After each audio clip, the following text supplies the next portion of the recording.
Alors, merci d'être revenu malgré le froid. Alors, malgré toutes nos tentatives désespérées d'avoir du chauffage ce matin, on vient d'apprendre qu'il y avait un problème technique qui fait que nous allons continuer à avoir un peu froid, mais comme vous avez mangé, ça va aller mieux. On va redémarrer. Il reste du monde encore dans l'entrée, Céline? Bon. Alors, on va redémarrer l'après-midi par un petit film dont je vais vous parler à l'instant. Juste pour vous dire, on a une petite modification au programme de cet après-midi. Donc, cet après-midi, on est dans du pratico-pratique. Monsieur Stern va nous parler de son expérience avec le Prepsy en tant que père numérique. Nous avons ensuite Madame Emriki et Madame Noiloux qui viennent de l'EPSM de la Sarthe, qui vont nous parler d'un atelier qu'elles ont organisé. Ensuite, on vous fait un retour d'expérience par rapport à un groupe de travail Crepsy. Et donc, lors de ce retour d'expérience, on a travaillé, pour ce groupe de travail, on a travaillé avec l'association Pouvoir d'Agir, qui nous a beaucoup aidé à construire le travail qu'on va vous présenter. Et Pouvoir d'Agir ne peut pas être là cet après-midi, donc voilà, on voulait vous informer. Le topo a lieu quand même, bien sûr, avec Julien Jupille et Leslie Hureau du Crézerc.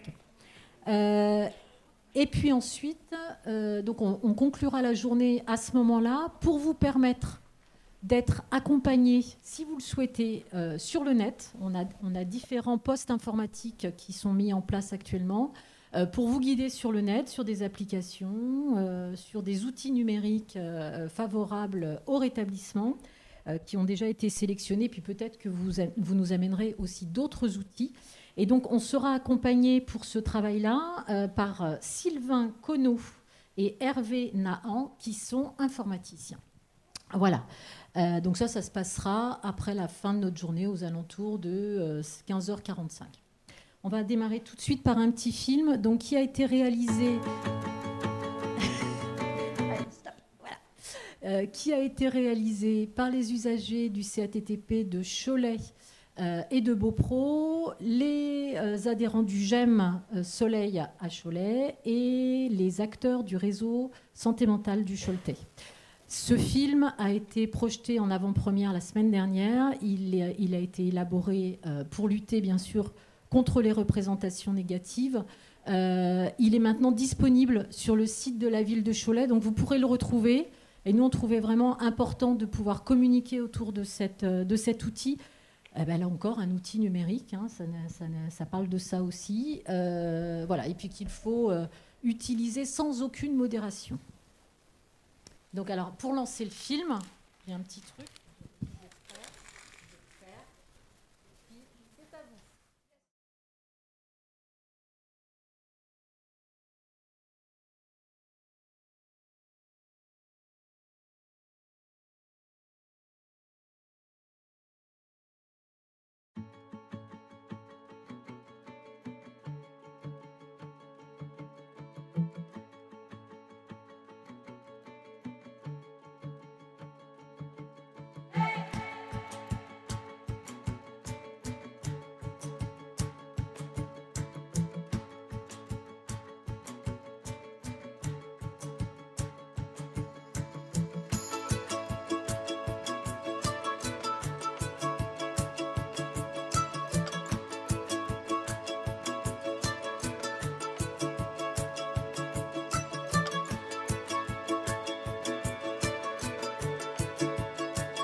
Bien. Je ne sais pas si l'équipe qui a participé à cette vidéo est dans la salle ou pas.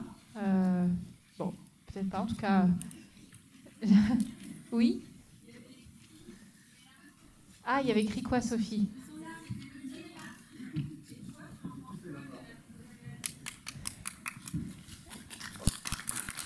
Et toi, tu en penses quoi de la maladie psychique? Bravo. C'était extrêmement intense. Et moi, j'ai une question assez bête. C'est est-ce que cette vidéo peut être diffusée? Est-ce qu'on y a accès? Est-ce qu'on peut la partager, etc. Déjà. Et toi, tu en penses quoi de la maladie mentale? Bon, on la trouve facilement, quoi. Il suffit de chercher.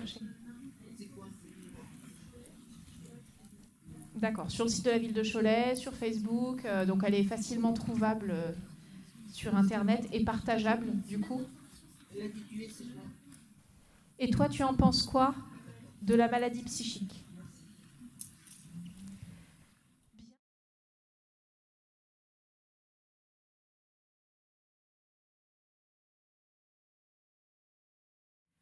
Bien, du coup, je voulais introduire notre premier intervenant de cet après-midi, Patrick Stern, qui va nous parler de son travail de père aidant numérique professionnel au SAMSA. Bah oui, père aidant professionnel au SAMSA Prepsy à Paris.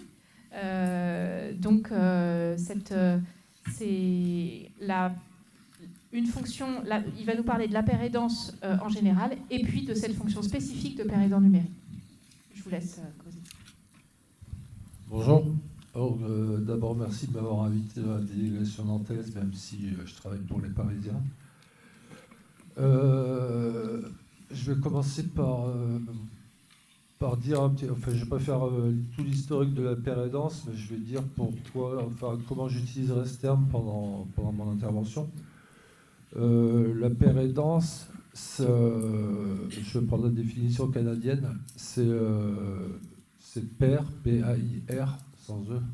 Aidance, ça veut dire qu'en tant que père, on a déjà passé par un chemin que d'autres vont emprunter ensuite. Et la père aidance, c'est pouvoir aider les personnes de par notre expérience. Donc c'est du savoir purement expérientiel, pardon. Donc maintenant, il existe des formations en France, en Suisse, en Belgique, évidemment au Québec, pour rester dans ce qui est francophone.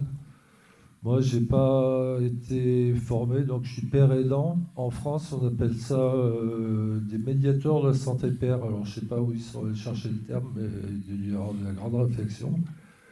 En Suisse, c'est des praticiens en santé mentale. En Belgique, c'est des pères aidants. Et au Québec, des pères aidants aussi. Donc, je travaille pour le SAMSA Prepsy. Le cœur de cible du SAMSA Prepsy, les usagers sont des jeunes schizophrènes. Donc, on fait de l'intervention précoce. Avec des case managers, on a une quarantaine d'usagers. Et il y a 3 ans et demi, avec le docteur Gosselin, le directeur, on s'était demandé comment augmenter en fait la portée du SAMSA. Et on s'est dit, les jeunes schizophrènes, parce qu'il est important de prendre la maladie tôt pour le bien-être. Et on s'est dit, ça se trouve, ils sont sur Internet. Donc on est allé chercher. On a pris Facebook comme outil parce que c'était bien développé à l'époque. Et il s'avère qu'on ne les a pas trouvés sur Facebook. Donc on a continué quand même nos recherches. Et ils sont sur des groupes Facebook, sur des forums, sur des blogs. Et tout ce que j'essaye de faire maintenant avec mon travail numérique, donc c'est-à-dire que je travaille sur ordinateur ou avec des téléphones, on a continué à le faire donc sur format numérique pour avoir une portée la plus grande possible. C'est-à-dire que maintenant je peux avoir des correspondants au Maghreb, au Québec, en Afrique. Et tout ça en restant chez moi parce que je fais du télétravail pour être plus précis. Donc la père aidance numérique, nous a permis quand même de servir d'outil de travail à l'équipe, c'est-à-dire qu'avec les publications plutôt décalées que j'essaie de mettre en place, ça me permet de rentrer en contact avec l'usager ou avec les parents, parce que souvent beaucoup de questions se posent et les réponses ne sont pas faciles à trouver. Quand on cherche sur Internet schizophrénie, on tombe sur des sites la plupart du temps farfelus. Donc il faut être averti quand on cherche en fait, sur Internet, et c'est pas donné à tout le monde. Donc moi, ce que j'essaie de faire, c'est une compilation d'articles et d'orientation, mais sur Facebook. Après, j'interviens en cas de prise de contact par message privé, par exemple. J'interviens par téléphone ou par email, suivant la problématique qui se pose. Et donc voilà, je travaille pas sur le terrain, je fais pas de visite à domicile, mais je suis père aidant quand même, quoi. Sachant qu'il y a un deuxième père aidant au SAMSA Prepsi qui lui intervient physiquement. Donc on est deux, donc un à Paris et moi à Nantes. Quoi dire de plus? Je vais peut-être vous montrer ce que j'ai fait dans la journée d'hier, pour vous donner une idée de ce que je publie. Sachant qu'en ce moment, c'est les Sims, donc vous voyez ou pas? Ouais. Donc j'essaie de pas publier trop d'articles en anglais sur des nouvelles découvertes sur la schizophrénie, parce que d'une, je suis pas médecin, et deux, la plupart de mes contacts non plus. Donc j'essaie de faire des publications plutôt décalées. Donc c'était une émission sur France Culture, c'était la radio. Ensuite, avec le cannabis, je fais beaucoup de prévention sur le cannabis, parce que c'est un fléau avec les jeunes schizophrènes et avec les jeunes en général. Bon, il y a les Sims avec la carte de tous les événements. Ouais, alors ça, par contre, j'ai mis parce que même si c'est en anglais, c'est une découverte intéressante sur les effets de la musique sur les schizophrènes. Pardon. Ensuite, je publie aussi les posts de nos partenaires. Donc là, l'œuvre Finlay notamment. Ça, donc, c'est... bon, voilà, je pense que je vous laisserai découvrir hein, si ça vous plaît, enfin, si ça vous intéresse. Mon mur est en public, mon nom c'est Patrick Stern, et il n'y a pas besoin d'être ami entre guillemets Facebook avec moi pour pouvoir avoir accès aux informations. Donc voilà, c'est pareil, c'est des espèces d'informations décalées sur l'industrie musicale, sur Netflix. Là, c'est sur le livre d'un gars qui est resté 11 ans en psychiatrie et qui a écrit ensuite. Ensuite, pardon, excusez-moi, je crève de soif.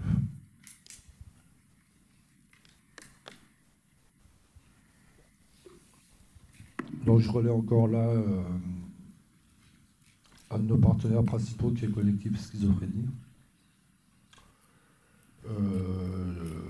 Voilà, ça c'est des choses qui se passent, qui n'intéressent pas forcément tout le monde, mais qui sont des initiatives que je trouve intéressantes. Donc même si ça se passe dans la brousse, bah, je le publie. Là c'est un film, bon, je vais arrêter de défiler tout ça. Et le film qu'on vient de voir, par contre, avant mon intervention, je l'avais trouvé et publié sur Facebook.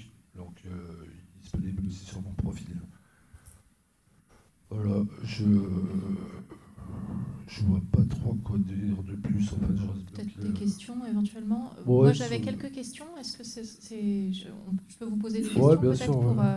Moi, je me demandais, qu'est-ce qui, à votre avis, est singulier est différent d'un père aidant classique, en tout cas dans un service, on va dire, de votre collègue du SAMSA, par exemple? C'est mon collègue du SAMSA, pour avoir des échanges avec lui, il faut qu'il soit là. Oui. Tandis que moi, pour avoir des échanges avec moi, je peux être n'importe où. D'accord. Et ouais, voilà, ça c'est important. Le média utilisé, en fait, le médium utilisé est très important. C'est-à-dire qu'on va avoir des échanges là par Facebook ou par mail ou au téléphone, par SMS, qu'on n'aura pas en face à face, même si les personnes on la connaît, même si le père aidant c'est un traducteur entre le médecin et l'équipe soignante. Il y a des choses qui se disent, qui se disent numériquement et pas dans la vraie vie, quoi, des gens. Et est-ce que depuis, donc ça fait quelques années que ça s'est créé au SAMSA, ça fait 3 ans et est-ce que demi, ça a changé des choses dans le boulot du SAMSA, le fait d'avoir plus qu'est-ce qui est différent avec les jeunes? Il y a plus de partage, parce que je partage aussi avec l'équipe avec des liens particuliers. Ça leur permet d'échanger avec les usagers sur des bases alternatives aux outils classiques de réhabilitation ou de choses comme ça. Ça permet d'engager la discussion sur des thèmes tels que l'intimité ou des choses comme ça. En regardant un film et en discutant après, ça peut délier les langues. Et ça, c'est très important à mon sens, quoi. Donc c'est un outil de travail au SAMSA, quoi. Et du coup, quand vous avez des échanges avec les jeunes, Ouais. Ils sont au courant que vous avez la possibilité de transmettre aux soignants, par exemple, quand vous êtes inquiet, ou bien comment... Ouais, c'est ça. D'emblée, il y a un espèce de en fait, contrat. il y a des choses.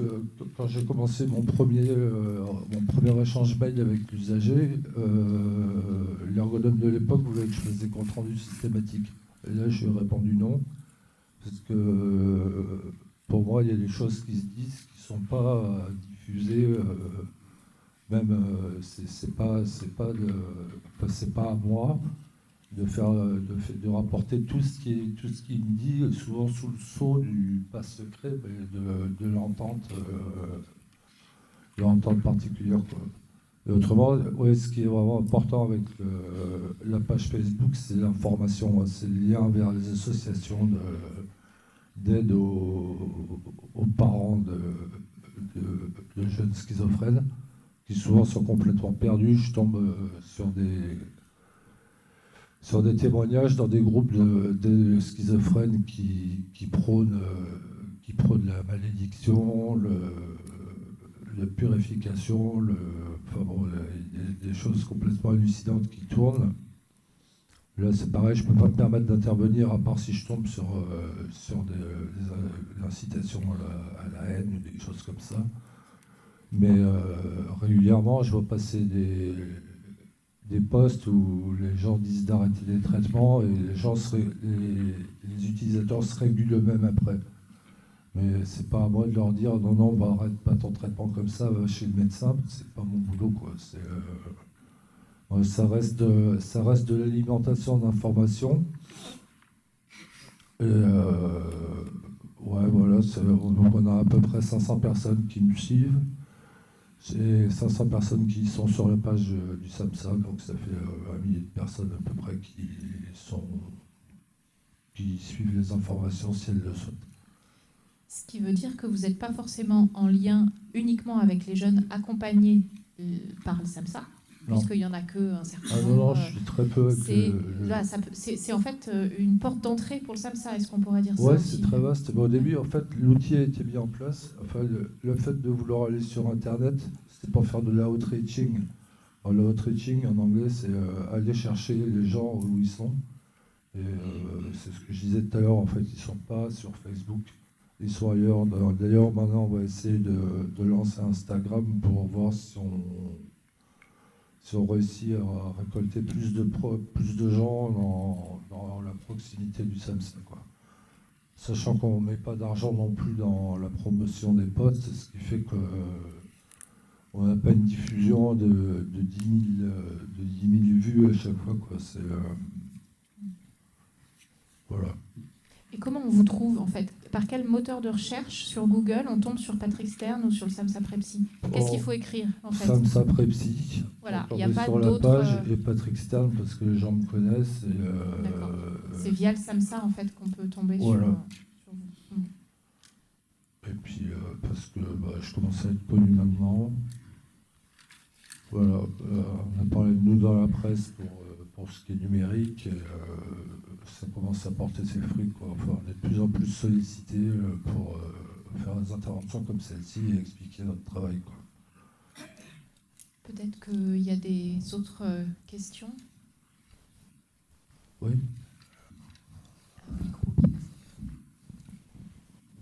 Écoutant à titre personnel, est-ce que vous bénéficiez d'une supervision, d'un soutien particulier, puisque vous êtes confronté quand même à des problèmes d'éthique? Ouais. J'ai entendu ça, qu'est-ce que je rapporte, qu'est-ce que je rapporte pas?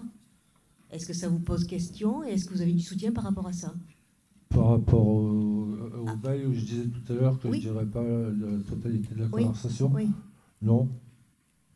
Non, j'ai le soutien de ma direction. Pareil pour la ligne éditoriale entre guillemets de Facebook. Au début, je soumettais tous mes posts pour approbation auprès de mon directeur. Puis au bout de 3 semaines, on a dit c'est bon, on arrête là. Et j'ai les mains complètement libres pour poster ce que j'ai envie, sachant qu'on est d'accord avec mon directeur sur la ligne à suivre, quoi. Vous n'êtes jamais confronté à une question? Vous savez d'emblée ce que vous allez transmettre ou pas transmettre? Est-ce que ça nécessite une réflexion? Non, ça nécessite une réflexion. Vous êtes peut-être en lien avec des réseaux de pères aidants professionnels? Oui, je suis en lien avec des pères aidants historiques, on va dire, dont le président de l'association des pères aidants français, des MSP. Et quand j'ai des doutes, je m'adresse à mes pairs et je leur demande est-ce que tu en parlerais, est-ce que tu n'en parlerais pas. Je ne suis pas seul juge. Enfin, j'ai effectivement des questions qui se posent où ça me pose problème. Ouais. Ça fait 3 ans et demi que vous faites ça. Ça vous demande beaucoup de disponibilité, je suppose. Et donc, ça se passe comment si, par exemple, vous avez envie de partir 3 semaines en vacances et il y a quelqu'un qui prend le relais Non. Il faut que vous soyez disponible tout le temps. Exactement. Je travaille au forfait déjà, donc ce qui me permet de travailler dans les heures où il y a du monde, style le dimanche soir entre 5 et 7. Il n'y a pas de forfait, il n'y a pas de contrat qui me permettrait de faire ça. Donc je suis au forfait, je dois faire 91 heures par mois et c'est à moi d'organiser. J'ai pas de compteur, j'ai pas de... Voilà.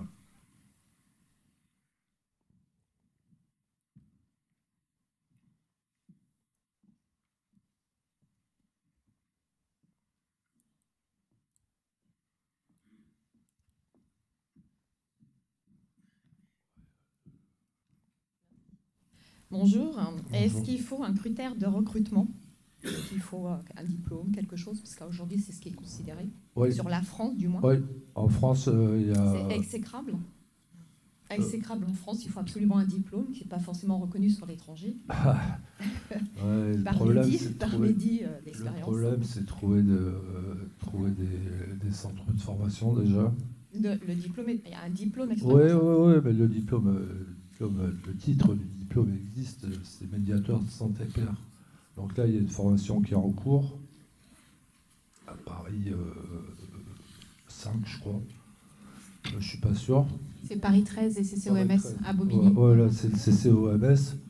Et il y a une formation, oui, d'une quarantaine de médiateurs de santé père. Moi, je n'ai pas été formé parce que je suis passé tout de suite sur la double casquette, médiateur de santé père expérientiel et informaticien. Donc je ne suis pas allé à l'école. Mais les autres sont normalement passés par, s'ils deviennent professionnels, par une formation. Ouais. Merci. Par rapport à l'âge que j'ai aujourd'hui, admettons, j'ai envie de faire ce que vous faites. Oui. J'ai envie de rentrer dans ce système par rapport à ce que je fais expériencement. Oui. Comment Quelle porte je peux avoir? Le CCOMS à Paris, c'est Bérénice Tedel qui s'en occupe. Elle répondra à toutes vos questions avec... Alors, ça, c'est pour la formation officielle, on va dire la formation qualifiante universitaire, c'est la formation de Paris 13 CCOMS, donc c'est une formation qui valide un diplôme universitaire de médiateur de santé père. Après, il y a un certain nombre de personnes qui travaillent comme père aidant professionnel dans plein d'endroits qui n'ont pas été formées par cette formation universitaire qui existe en France. Effectivement, c'est la seule qui valide un diplôme qui permet donc une évolution de carrière et des embauches dans certains centres hospitaliers qui veulent ça. Et puis, il y a aussi des financements expérimentaux qui permettent... Mais il y a plein d'endroits, il faut trouver un employeur qui soit d'accord pour vous embaucher et avec une absence de diplôme. Mais il y a plein d'endroits où ça existe. Donc, Patrick, c'est le cas pour vous? Voilà, c'est le cas pour moi.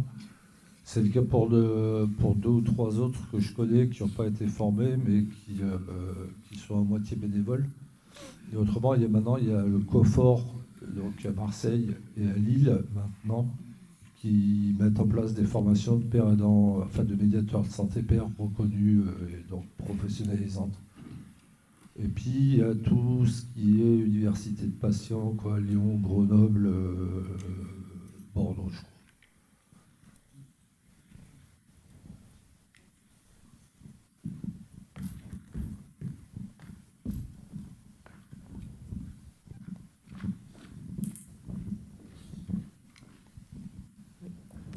Vous avez dit que vous étiez en lien avec des jeunes de partout dans le monde. Oui.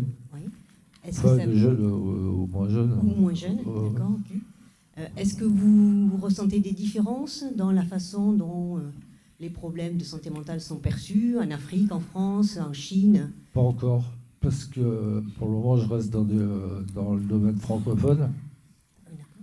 Et dans mes contacts, j'ai pas de schizophrène à l'étranger, en fait. J'ai des médecins, par contre. J'ai des questions qui me viennent du Maghreb, par exemple, où un médecin me demande si de l'aldol est toujours utilisé pour traiter la schizophrénie.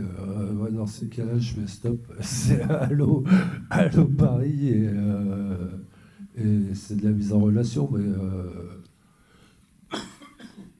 j'ai pas de vision, comme on a pu entendre ce matin, de traitement de la schizophrénie dans différents pays, avec des gens attachés aux arbres, leur garder à l'intérieur de la famille. Ça, je l'ai plus par la lecture d'articles que par du réel, quoi. Est-ce qu'à terme, on pourra dire qu'il va y avoir disparition des cultures locales pour une culture planétaire à travers le partage? Pas, je ne pense pas, parce que je vois pas comment... Je vois pas comment, avec les disparités qu'il y a, quand même, on puisse unifier un traitement, faire de la réhabilitation unique et mondiale. Ça, je n'y crois pas. Non. C'est une question assez vaste qui dépasse peut-être le champ de votre intervention du jour, mais intéressante.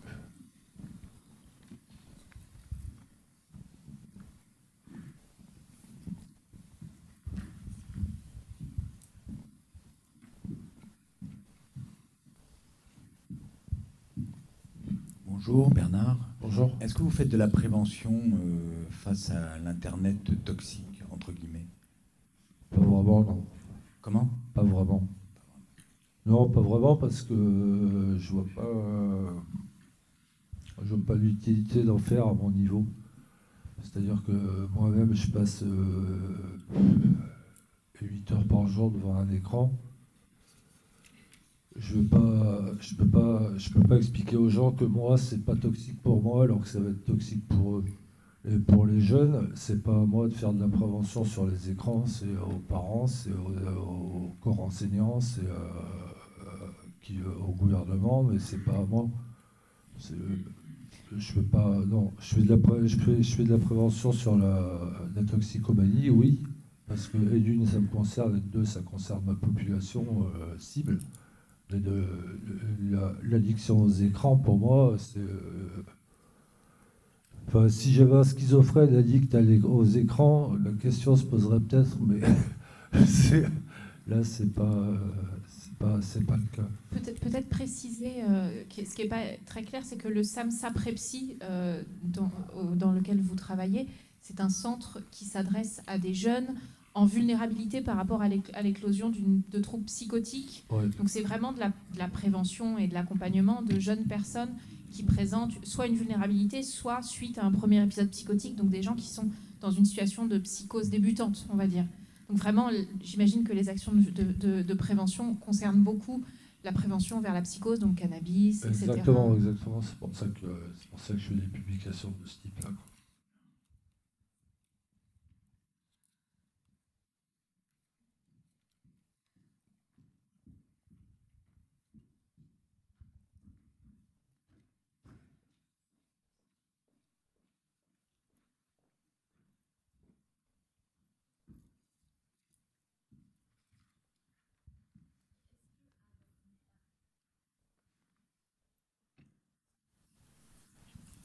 Est-ce qu'à votre niveau, c'est pas déstabilisant de ne pas rencontrer la personne qu'on a de l'autre côté de la toile et de ne pas l'avoir rencontrée une fois pour visuellement pouvoir plus parler avec elle? Je peux parler avec elle par Skype si j'ai envie de la rencontrer visuellement. Il y a la vidéo qui est quand même là. Oui, bien sûr. Mais c'est rare. Pour tout dire, c'est très rare. Déjà, la plupart des gens, enfin la plupart des personnes avec qui je discute sont sous pseudo. Ouais. Donc déjà, une première chose, c'est d'arriver, c'est pas forcé, hein, mais si j'arrive à avoir le vrai nom de la personne en discutant, c'est déjà pour moi un grand pas. Plutôt que de discuter avec Soleil Rouge ou je ne sais quoi, de savoir que c'est Pierre, Paul, Jacques ou Jacqueline, c'est important. Ça me permet d'une retirer le lien et deux pour le schizophrène d'avoir fait un pas vers entre se cacher derrière un pseudo et se montrer tel. Dire son nom, c'est déjà pour moi un progrès, quoi. Et vous n'avez pas peur qu'il arrive, même avec un prénom, vous donnez un prénom, que ce n'est pas forcément la personne qui est en face de vous, même en vidéo? J'ai pas peur. Je veux pas.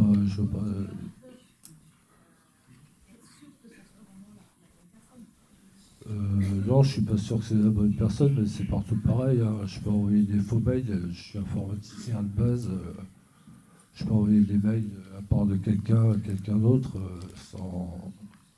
On n'est jamais sûr de rien. Sur la toile, c'est sûr que tant qu'on n'est pas en face à face à une terrasse de café, et encore, bientôt on aura des hologrammes, je ne sais pas, où on ne saura pas si c'est une personne ou son clone en train de discuter avec nous, quoi. Donc,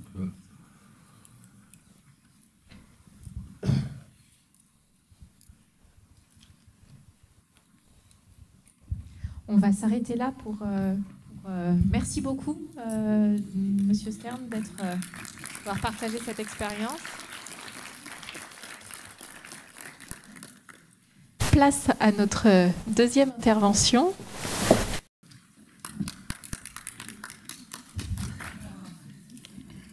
On a emmené notre fan club pour nous soutenir. D'accord. Bonjour. Alors, nous sommes des soignantes. Pour ma part, je suis cadre de santé de filière infirmière de l'établissement public de santé mentale de la Sarthe à Allonnes, pour ceux qui connaissent. Donc, on est les voisins de la région angevine. Et voici ma collègue, Élodie. Bonjour.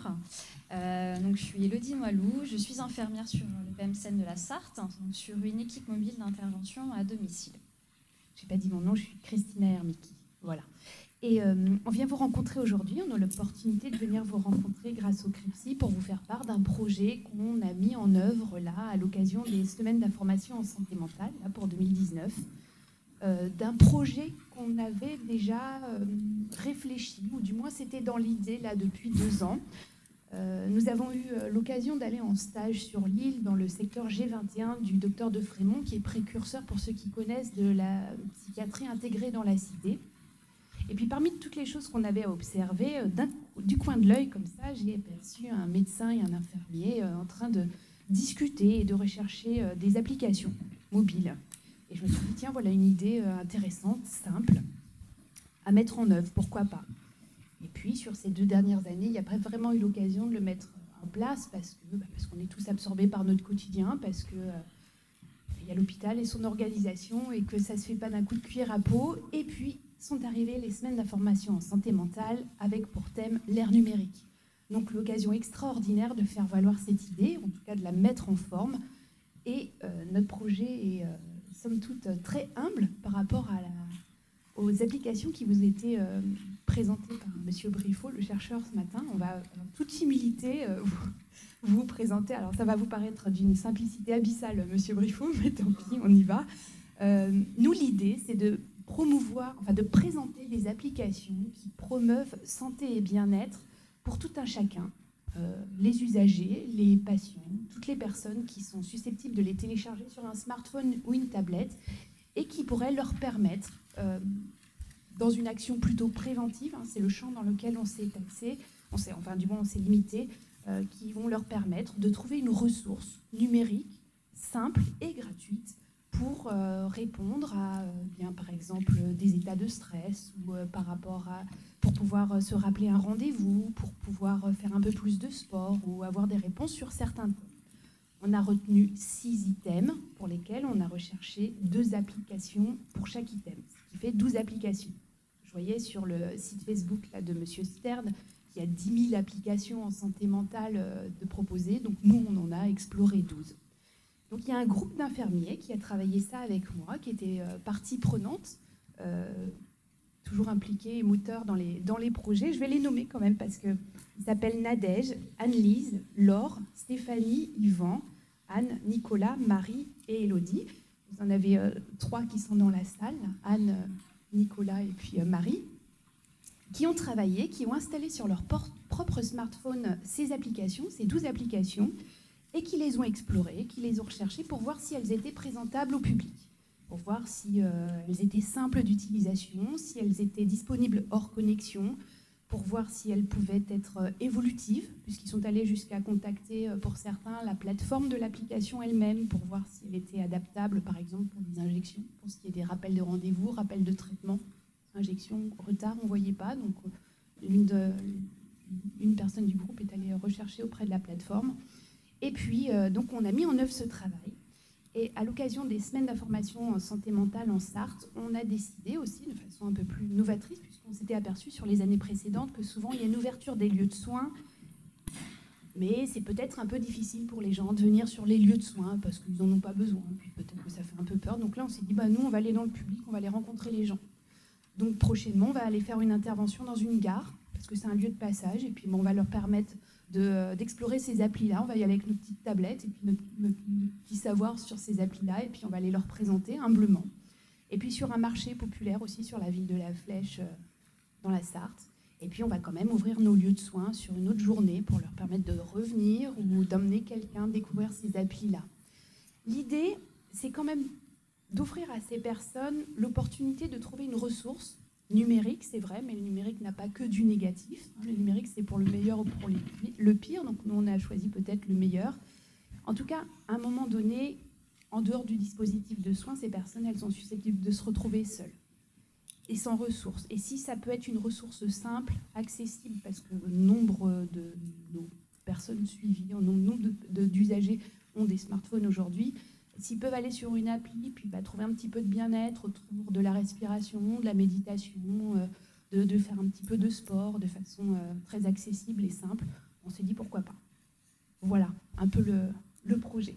Donc je vais laisser la parole à Élodie qui va vous développer un peu, qui va vous révéler un peu ces applications que tout à chacun peut télécharger. La liste n'est pas exhaustive, il en existe tout un tas, mais c'est celles sur lesquelles les infirmiers... Alors c'est vrai que nous, on n'a pas de diapo, effectivement, comparé aux interventions de ce matin. Par contre, voilà, si vous voulez effectivement en même temps regarder sur votre smartphone et télécharger les applications pour regarder un petit peu ce que ça peut donner, en même temps que je les présente, n'hésitez pas. Du coup, on va commencer par MediSafe et MyTherapy. Donc, ce sont 2 applications pour la gestion des traitements. Donc, c'est basé sur des rappels sonores et visuels qui permettent de ne pas oublier une prise médicamenteuse. Donc après l'installation de l'application, On enregistre l'ensemble de ces traitements, la posologie, la forme du traitement, le rythme et la durée. Et on a possibilité aussi de prévoir si c'est en post ou en pré-prandial. On peut donc valider la prise lorsqu'on a le rappel, soit l'ignorer ou la reprogrammer si on n'est pas disponible à ce moment-là. Lorsqu'une prise n'a pas été validée dans la journée parce qu'on n'était pas disponible, parce que notre portable il avait plus de batterie, il s'est éteint, le petit plus c'est quand même que quand on rallume le portable, ça nous rappelle qu'on n'a pas pris ce médicament-là. Et le petit plus aussi, c'est que sur les week-ends, si on veut faire la grasse matinée, on peut aussi modifier juste pour le week-end une prise plus tardive du traitement. Autre utilisation que effectivement la validation des traitements, c'est aussi la possibilité de programmer ses rendez-vous médicaux. On peut même y mettre les coordonnées du médecin. Si effectivement on n'a pas envie d'avoir sur soi à chaque fois les cartes de ces différents médecins. On peut aussi enregistrer les renouvellements d'ordonnances pour ne pas oublier effectivement de prendre rendez-vous chez le médecin pour le renouvellement. Et également programmer les bilans sanguins. Donc c'est sur un agenda qui est propre à l'application. Donc ça c'est plutôt sur MediSafe. Alors c'est vrai que la première utilisation de l'application elle est un peu fastidieuse parce qu'effectivement il faut enregistrer tous les paramètres de rappel, donc selon effectivement qu'on souhaite que ce soit un rappel vocal ou plutôt un rappel visuel, et puis enregistrer bien évidemment tous ces traitements. Après c'est vrai qu'en soi c'est intéressant parce que c'est plutôt complet pour la prise en charge vraiment médicamenteuse. Ensuite, on va passer à mon calendrier. Donc là, qui s'adresse plutôt à une population de femmes. Ce calendrier est vraiment fait pour mieux connaître son cycle menstruel. L'application, en fait, va permettre de connaître la prochaine date de ses règles. On y enregistre tout simplement la date des dernières règles, sa durée, voire son intensité si l'on le souhaite. Et elle peut nous rappeler aussi de prendre le contraceptif. Pour celles qui n'aiment pas le calcul, pour celles qui ont un projet d'enfant, elle peut aussi mettre toutes ses chances de leur côté en renseignant les prochaines périodes d'ovulation.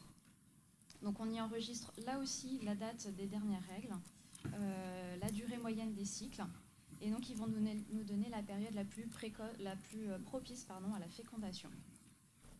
Voilà. Et puis si monsieur constate à la maison qu'effectivement on est une mauvaise humeur, on peut aussi enregistrer notre humeur du jour et puis les symptômes qui peuvent aussi être associés à ça. Donc c'est plutôt complet si le gynécologue vous pose des questions sur votre humeur. Ensuite, on va passer à RespiRelax Plus. Donc c'est un outil de cohérence cardiaque basé sur des exercices de respiration consciente. Ça consiste tout simplement à synchroniser sa respiration sur de la musique ou sur du visuel. Donc là, en l'occurrence, sur cette application, c'est sous forme de bulles. Réguler sa respiration, ça permet de mieux contrôler son rythme cardiaque. Et en diminuant son rythme cardiaque, du coup, on retrouve un peu de calme, de détente pendant quelques minutes, en portant notre attention sur soi, en laissant défiler un petit peu les pensées, sans qu'elles aient d'incidence sur nous. C'est un outil plutôt efficace lors des manifestations anxieuses, par exemple avant un événement stressant, et ça peut aussi favoriser l'endormissement. Sur un mode plus dynamique, ça a aussi un intérêt pour les personnes qui ont des problèmes respiratoires, BPCO par exemple, ou les personnes asthmatiques. Alors cet outil est aussi personnalisable. On peut sélectionner une durée avec un nombre de respirations par minute pour adapter l'exercice en fonction de ce que l'on recherche. Alors pour rester un petit peu dans le même esprit, je vais présenter aussi Petit Bambou et Namatata. Donc c'est deux applications de méditation de pleine conscience. On connaît à peu près tous le principe de la méditation. Ça apporte un petit moment de sérénité dans la journée, ça permet de vider son esprit, de mieux profiter du moment présent, de lâcher prise et d'aider à mieux se concentrer. Ces applications proposent donc des programmes guidés de 7 à 8 séances sur une base de 10 minutes à peu près, qui permettent quand même de se faire une première expérience concrète de cette pratique. Ces 8 programmes, bien sûr, sont gratuits. Après, effectivement, ça va être payant. Ouais. Donc, la fin d'une séance permet de débloquer la suivante. Et donc, il y a des mises en scène assez ludiques qui racontent des petites histoires et qui permettent de comprendre tout simplement les techniques de base de la méditation. Afin de ritualiser un petit peu cette pratique-là, il y a aussi des rappels qui existent pour rappeler que voilà, une séance de méditation, ça ne prend pas beaucoup de temps et qu'effectivement, ça apporte du bien-être. Un aspect très pratique, on a parlé effectivement des applications hors connexion. Donc là, effectivement, ces applications-là ne fonctionnent pas hors connexion. Par contre, l'application nous permet de les charger si on sait qu'on va être effectivement dans un lieu hors connexion. Et le gros avantage de ces deux applications-là, pour en avoir essayé un certain nombre, c'est qu'elles sont en français, comparé à beaucoup d'autres qui sont en anglais. Alors ensuite, on va passer à l'alimentation et à l'hydratation. Alors, donc il y a Water Drink Reminder. Pardon pour mon accent. Voilà, c'est un rappel pour boire, tout simplement. En fonction de notre poids, en fait, qu'on va indiquer dès qu'on va ouvrir l'application, ça va nous rappeler de boire tout au long de la journée avec un petit bruit d'eau qui coule. Il nous indique donc un objectif de consommation à atteindre dans la journée en fonction de notre poids. Et il y a un graphique qui va nous permettre de voir comment sont nos consommations hydriques donc sur la semaine. L'application possède un grand nombre de contenants, donc on va pouvoir adapter effectivement si on boit un verre d'eau, si on boit effectivement une bouteille d'eau ou une tasse à thé. La seule chose qui est un petit peu complexe, effectivement, c'est de repérer au début le nombre de millilitres en fait, de chaque contenant. Après, c'est le seul aspect négatif que nous, on a retrouvé. Ensuite, pour l'alimentation, donc on a testé Yuka. Donc, c'est une application qui scanne les produits alimentaires et qui permet d'analyser l'impact sur notre santé. Le principe est simple, en fait, on scanne le code barre avec l'appareil photo de notre téléphone et en quelques secondes, l'application va nous donner les produits qui sont bons pour notre santé, ceux qui sont à éviter, avec des indicateurs couleurs, donc vert, c'est plutôt recommandé, orange et rouge, c'est plutôt déconseillé. Et dans ce cas, l'application vous propose aussi une alternative avec d'autres produits équivalents. Donc ça peut être un outil effectivement qu'on peut faire à la maison au calme, mais ça peut être aussi un outil, puisqu'on a souvent le portable avec soi, qu'on emporte avec sa liste de courses pour comparer les produits avant de les acheter. Ensuite, on va passer plutôt à des applications sportives. Alors, beaucoup de téléphones effectivement contiennent déjà cette application-là, c'est le podomètre. Après, certains ne l'ont pas, donc on peut effectivement le télécharger. Donc c'est une application en temps réel qui calcule le nombre de pas que l'on fait sur la journée et qui donc à la fin de la journée va calculer la distance totale que l'on a fait. Ça peut aussi nous indiquer le nombre de calories brûlées et la vitesse de marche. Le seul petit bémol, c'est comme cette application elle fonctionne toute la journée, du coup elle est assez consommatrice en batterie. Mais par contre, c'est une bonne alternative si on n'a pas envie d'acheter une montre connectée, par exemple, ou un podomètre. Pour continuer sur le sport, on a aussi testé Jump Rope. Donc, c'est une application sportive qui va calculer le nombre de sauts que l'on va faire à la corde à sauter. Donc, ça sous-entend qu'il faut avoir une corde à sauter chez soi, par contre. Voilà. Le principe est le même que le comptage de pas. Donc, on place le smartphone dans sa poche et on lance l'application au moment où on commence l'exercice. Donc, dans nos préférences, on peut aussi planifier des rappels pour ritualiser l'exercice dans la semaine parmi nos activités habituelles. Et on peut aussi suivre notre évolution sur un visuel avec des statistiques. Le seul hic, voilà, c'est l'application et que par contre, elle est exclusivement en anglais.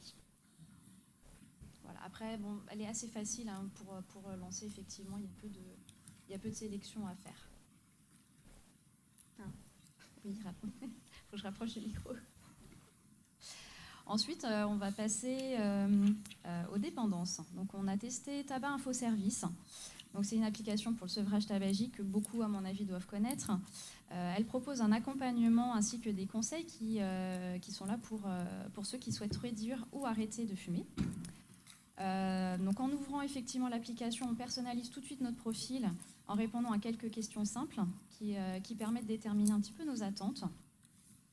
Après avoir pesé le pour et le contre, on peut fixer aussi une date d'arrêt définitif ou progressif du tabac.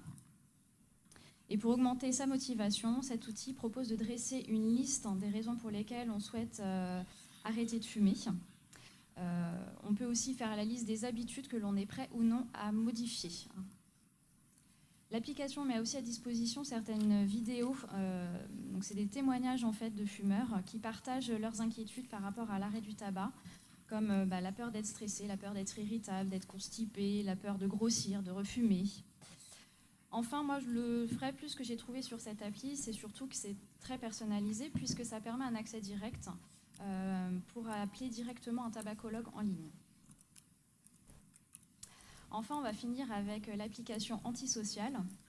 Donc après tous ces effets bénéfiques de par ces applications, il faut quand même aborder la dépendance à ces technologies que cela peut induire.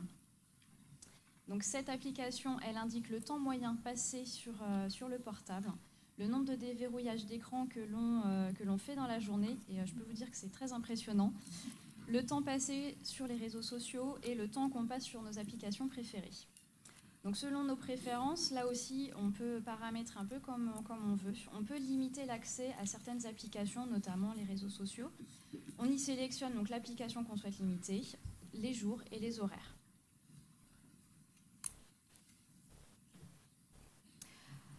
Donc c'est vrai, outre l'intérêt d'aller à la rencontre des usagers lors de la semaine d'information en santé mentale, nous aussi ce que l'on trouvait intéressant en tant qu'infirmier en santé mentale, c'est aussi de pouvoir l'utiliser pour nos patients, et c'est dans cet objectif-là qu'on souhaiterait le développer sur notre structure, dans l'objectif qu'effectivement on puisse autonomiser nos patients afin qu'ils puissent gérer un épisode anxieux eux-mêmes quand ils ne peuvent pas contacter un infirmier, aider à l'endormissement,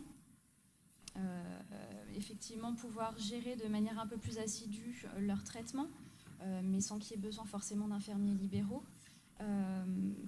Là où on trouvait aussi un aspect plutôt positif, c'est pour une population assez particulière, c'est la prise en charge des adolescents, où effectivement l'entretien en face à face peut être compliqué. Parfois on est confronté à un mur parce qu'effectivement la mise en mots des émotions est compliquée. Donc c'est vrai que passer par effectivement le smartphone, qui peut être une surface d'échange, peut-être un média supplémentaire, pour permettre de s'appuyer sur une application, sur des photos, des vidéos qui permettent d'exprimer leur ressenti du moment. Voilà, alors on n'est pas allé piquer l'idée à Lille. Je reviens quand même sur cet aspect-là, parce que j'ai annoncé que c'était du coin de l'œil qu'on avait observé un peu leur travail. On a pris contact avec Lille quand même, parce qu'on est des gens honnêtes. Et puis surtout, on s'est dit, on ne va pas réinventer l'eau chaude, puisqu'ils l'ont fait, on va leur demander quelles applications ils ont utilisées. Et puis, c'est des gens qui travaillent beaucoup, comme tout le monde, et puis qui ne nous ont pas rappelé tout de suite. Comme les semaines en santé mentale approchaient, il fallait bien travailler. Donc, on a fait notre travail tout seul. Et puis, à un moment donné, Lille nous a recontactés. J'ai eu un contact avec mon homologue, Madame Marcusy, à Lille. Et puis, on a échangé ensemble sur leurs applis, les nôtres. Et on a eu la bonne surprise de constater qu'on avait travaillé à peu près sur les mêmes applications. Là où ils en sont, parce qu'ils ont travaillé ça déjà depuis quelques temps, c'est qu'ils ont obtenu un petit budget qui leur permet, d'après ce qu'elle m'a expliqué, ce qui leur permet d'acheter quelques montres connectées, et ils étaient en train de démarcher comment on peut appeler ça, les CFR, les Bouygues, les Free, enfin les opérateurs, voilà, merci, les opérateurs, pour essayer de négocier des portables avec des forfaits pas chers. Il n'y a pas besoin forcément d'avoir un forfait Internet. Un forfait à 2 € avec de l'accès à la Wi-Fi gratuite permet d'utiliser ces applis-là pour avoir un certain nombre de portables à proposer justement aux personnes soignées qui n'en auraient pas ou qui n'auraient pas les moyens d'en avoir. Voilà où ils en sont, eux. Donc on reste en lien, on a partagé notre travail et je trouve ça plutôt riche, intéressant. Quelque chose un projet assez simple, qui a été soutenu par, je tiens à le signaler aussi, parce que pour les semaines d'information en santé mentale, pour aller sur les marchés, et puis les gares, en tout cas dans le public, il faut du matériel, il faut des tablettes, il faut des clés 4G. Donc il y a le PSM qui a contribué à l'achat de tablettes et puis de clés 4G. On a aussi le soutien du CCAS de Sablé qui nous met à disposition 3 iPads, et on a aussi le centre socio-culturel du Mans qui met à disposition des tablettes pour nous permettre de mener cette action à bien. Voilà, donc... nous, on est satisfaits, on espère que le public le sera aussi. Voilà, en vous remerciant de votre attention.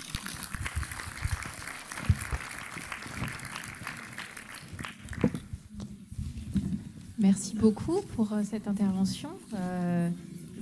Moi, j'avais une petite question, c'est comment vous imaginez l'utiliser au quotidien dans les structures dans lesquelles vous êtes? Est-ce que vous avez des idées de tiens, on va faire un groupe autour de telle application, ou bien les personnes vont s'inscrire dans le groupe appli et puis ils vont faire toutes les applis qu'ils veulent?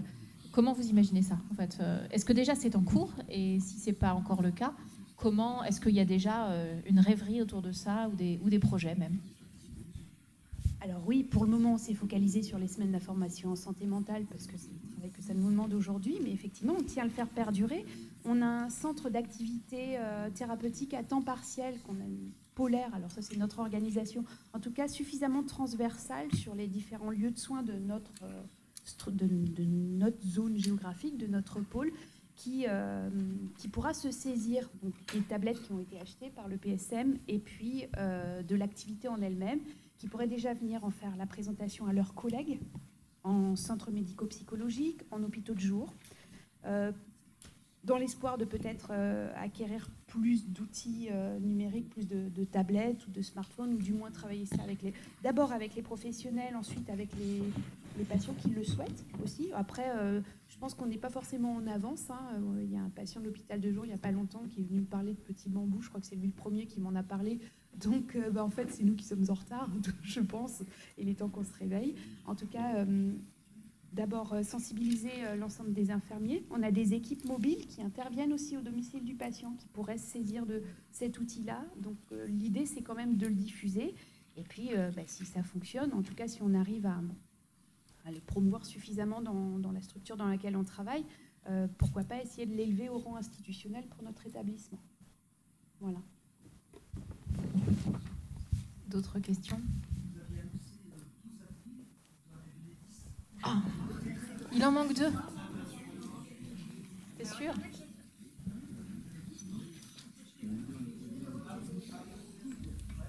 Alors, il y en a que je présentais en même temps parce qu'effectivement, Petit Bambou, par exemple, et Namatata sont 2 applications de méditation.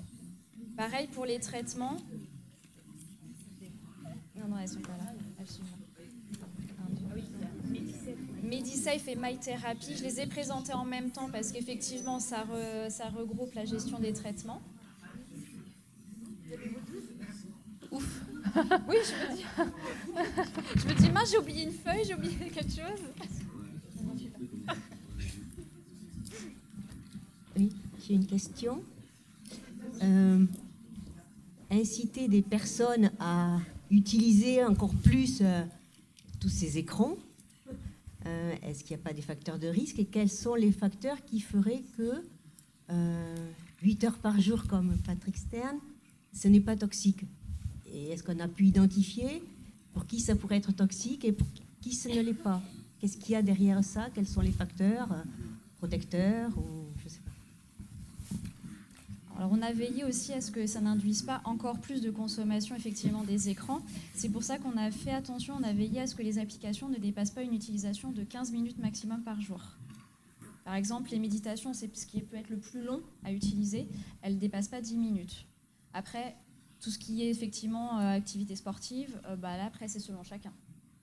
Et on n'est pas devant son écran en plus. Yuka c'est pareil, ça n'implique pas d'être sur son téléphone 24 heures sur 24. On le fait effectivement au moment où on en a besoin. C'est rarement ce type d'outils-là qui génèrent de l'addiction aux écrans. C'est des outils pratiques dans le quotidien qui sont en lien avec la vie quotidienne. En tout cas, on n'est pas dans des jeux connectés, dans des utilisations qui sont prouvées addictogènes. Là c'est d'autres outils qui sont un podomètre qui va nous dire à la fin de la journée on a fait 8000 pas. C'est pas ça qui va entraîner une addiction aux écrans, a priori. Ah oui, je voulais faire 2 commentaires. Le premier, c'est que je trouve que c'est vraiment une super initiative, et ce qui est vraiment extrêmement intéressant, je trouve, c'est que ce soit des professionnels de santé qui recensent des applications, qui les expliquent, qui les soutiennent, qui les proposent à des patients, parce que sinon on oscille en fait entre 2 extrêmes dans ce champ-là pour le moment, c'est-à-dire soit on a le grand n'importe quoi de tout et son contraire, les 10 000 applis, 100 000, 300 000. Bon. Soit on exige que les applis soient evidence-based, alors il faut qu'elles aient 2 essais contrôlés randomisés, avec une efficacité démontrée sur 3 indicateurs. Et évidemment, il y en a 4. Donc là, c'est vraiment intéressant quand ce sont des professionnels de santé qui quand même valident que l'application n'est pas ridicule, qu'elle n'est pas dangereuse, qu'elle est utile, etc. Donc ça, c'est vraiment super. Ça fait une première base. Là, pour le moment, c'est un petit kit de survie. Ça permet de commencer. C'est une stratégie du pied dans la porte. Donc ça peut ensuite être augmenté largement. Et puis, je voulais donner une information. Il y a un groupe de travail de la DG. C'est pas grave, je vais parler plus fort. Il y a un groupe de travail du bureau santé mentale de la DGS qui se monte sous la direction de Anne-Claire Stona et Déborah Streban, 3.0. Merci. Qui vise à travailler sur ce genre de sujet. Donc, ce serait intéressant que votre initiative soit transmise à Anne-Claire Stona et plus généralement toutes les initiatives du même genre, qu'on puisse les colliger à niveau national, en fait. Merci pour vos compliments, déjà. Quand même, venant d'un éminent chercheur comme vous, ça fait chaud au cœur. Et puis, oui, nous, après, on est prêt à partager notre expérience avec qui nous le demandera. L'idée, c'est que ce soit d'intérêt public et profitable au plus grand nombre. Voilà.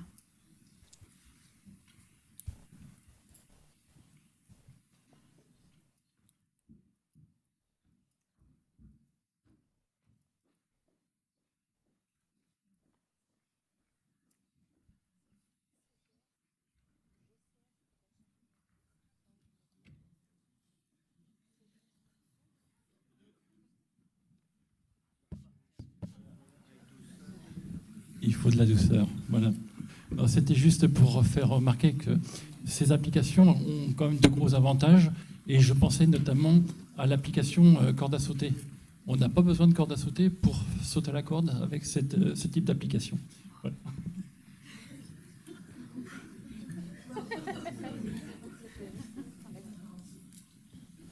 En tout cas, je tiens à saluer le travail que ce groupe de 9 infirmiers a fait parce qu'ils ont testé sur leur propre smartphone ces applications.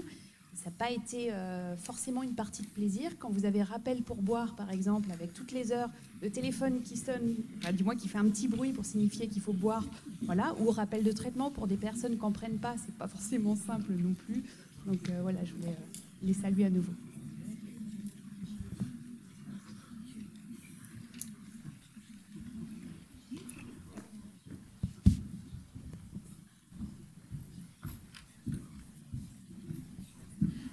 Et en cas de perte ou de vol, comment ça se passe? Il faut y penser, puisque ça fait partie d'aujourd'hui, on va dire. C'est là qu'on est tous égaux. On peut tous perdre notre oui. smartphone et on peut tous se le faire voler. Et malheureusement, on a tous le même recours, le signaler, porter plainte sans qu'il y ait forcément de résultat derrière, parce que c'est difficile de les retrouver. Là, pour le coup, on n'a pas de solution particulière. Après, généralement, il y a quand même pour pouvoir acquérir ces applications, il faut quand même être inscrit sur Google. En tout cas, il faut les applications Android ou iOS, et puis il faut les télécharger. Donc, moi, je connais que Google, c'est basique dans le fonctionnement des smartphones. Je sais qu'il faut s'inscrire sur Google Play avec une adresse mail. Puis, après, il suffira sur un autre smartphone de se reconnecter sur cette adresse mail pour retrouver ses applis, son compte et ses données. Alors, elles sont enregistrées. Il n'y a rien comme connexion, nos résultats perso, c'est en lien avec le médecin, comme tout à l'heure, comme les autres applications. Ça n'a rien à voir, c'est vraiment des applications perso. Tout à fait. Alors effectivement, il y en a qui existent, où on peut transmettre directement les informations au médecin, sauf que nous, on n'était pas du tout là-dedans. Nous, c'est plutôt à visée préventive. Donc on a veillé effectivement à ce qu'il y ait une certaine protection des données. Donc c'est-à-dire que les informations, elles sont uniquement pour nous. On les enregistre ou non. Donc l'application nous demande notre avis si on souhaite enregistrer nos résultats ou pas. Et voilà. D'ailleurs, on a choisi de ne pas sélectionner l'application Stop Blues dont vous avez pu entendre parler ce matin dans la présentation de M. Briffaut, parce que donc on s'y est intéressé. C'est une application qui est soutenue par une quarantaine de villes en France, il me semble bien, et enfin, qui est promue, qui a une visée beaucoup plus d'ordre thérapeutique que préventive, et qui va toucher là vraiment à ce qui est de l'ordre de la pathologie, du risque suicidaire majeur. On est allé l'observer, on s'est aperçu qu'il y avait 3,5 de notes sur 5, donc pas une grande satisfaction du public, mais tout simplement parce qu'elle n'est pas encore aboutie. Donc on n'a pas voulu aller sur un terrain qui nous semblait encore un peu plus compliqué et qui ne relevait pas de notre domaine simple de prévention en tant qu'infirmier de terrain. Voilà.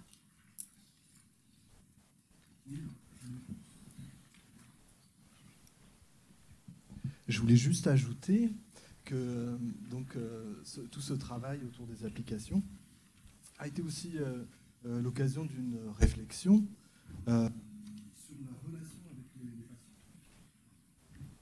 sur la relation en fait soignant-soigné aussi, avec l'idée de pouvoir parler de la respiration, des bienfaits peut-être de la relaxation, de parler du traitement, de permettre aussi une meilleure compliance aux soins. Voilà, c'était aussi un prétexte en fait. Voilà, c'est ça. De pouvoir dialoguer avec les patients et de leur permettre aussi un échange plus facile à travers un média qui est utilisé par tous aujourd'hui.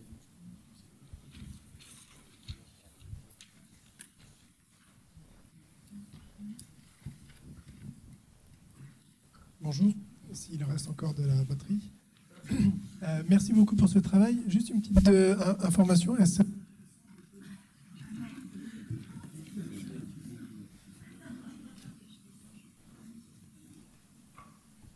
Je vais aller très vite. Ce serait intéressant de donner pour chaque application, si elles ont un lien avec les autorités de santé, où sont hébergées les données qu'elles vont générer.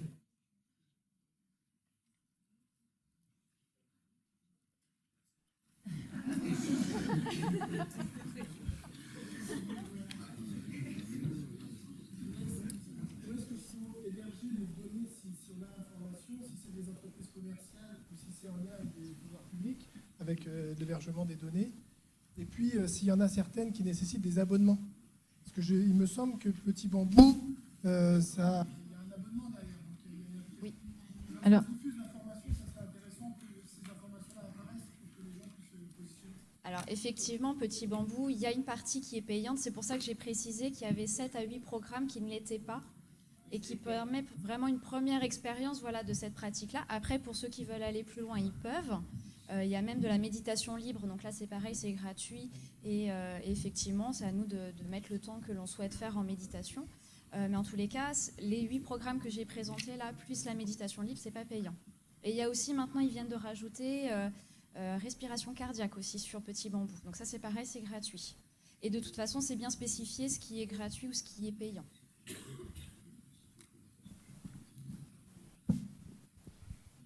Quant à ce qui est de l'hébergement des données, qu'est-ce que vous voulez? On est tous fichés quelque part à un endroit ou à un autre. C'est vrai qu'on n'a pas forcément fait gaffe à ça. Si, tu peux répondre là-dessus. Enfin, pour ma part, non. Alors, par rapport effectivement à la protection des données, c'est vrai que certaines applications, quand on les ouvrait, nous demandaient si on voulait partager, par exemple, nos photos, etc. Enfin, c'est ce qui nous arrive régulièrement quand on les télécharge. Et nous, on a veillé à ce que si on m'était refusé, du coup, on puisse quand même accéder à l'application. Voilà. Donc, à chaque fois, effectivement, qu'on nous demandait de partager nos données et qu'on mettait non, et que là, du coup, l'application fermait, on ne l'a pas sélectionné. Par contre, celle, effectivement, où ça demandait une protection des données, mais qu'on pouvait aller au-delà, même en cas de refus, là, par contre, on l'a conservé. En sachant qu'il y en avait très très peu là sur la liste que je vous ai donnée, il y en a peut-être une ou deux qui demandent ça. Toutes les autres, il n'y a même pas cette question-là qui est posée lorsqu'on installe l'application.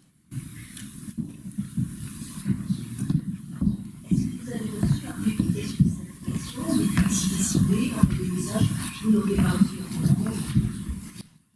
alors, il faudrait demander aussi à mes collègues, mais moi, pour ma part, je n'ai pas constaté avoir reçu des mails publicitaires. Lorsque j'utilisais l'application, parce que c'est pareil, il y a beaucoup d'applications où il y a des publicités intempestives qui apparaissent sur l'écran.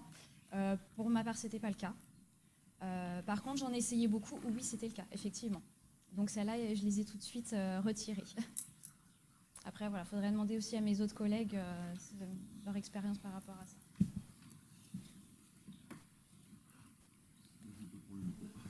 J'avais juste une question concernant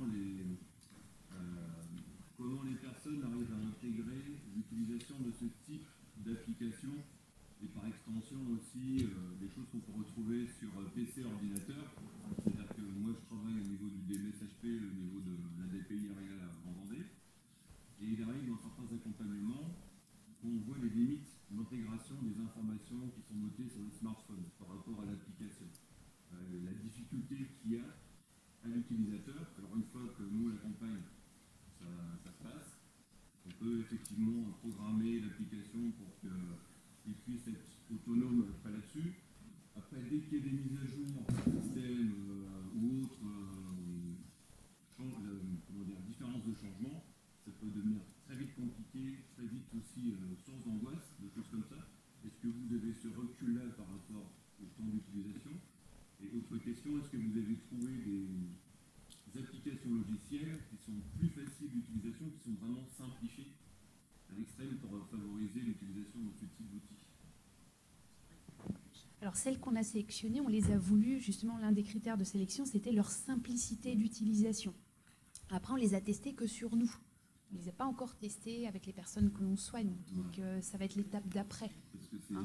Mais ce qu'on espère parmi celles qu'on a sélectionnées, c'est que la mise à jour implique simplement de cliquer sur mise à jour et puis ça ne change pas en soi grand-chose à la forme de l'application en elle-même ou à son contenu. On n'est pas encore confronté à ça, on est vraiment au départ du projet, au début du projet. Du coup, dans le peu d'expérience que j'ai pour accompagner des personnes justement dans des démarches, que ce soit sur des démarches administratives ou d'utilisation sur des applications qui sont plus simples, des fois c'est le fait qu'il y ait beaucoup d'informations qui pour nous ne paraît pas forcément très important, mais il y a beaucoup de choses en fait sur l'écran. Et le fait d'avoir toutes les stimulations, au final, ils prennent vite du recul et ah ben non, ça marche pas, c'est compliqué, c'est très vite compliqué. On verra l'utilisation, hein. Oui. Mais je trouve que c'est compliqué de gérer cette situation de c'est un outil, mais comment ça peut être appréhendé et du coup après c'est peut-être plus le lien avec la personne qui nous a fait l'intervention ce matin sur les outils numériques.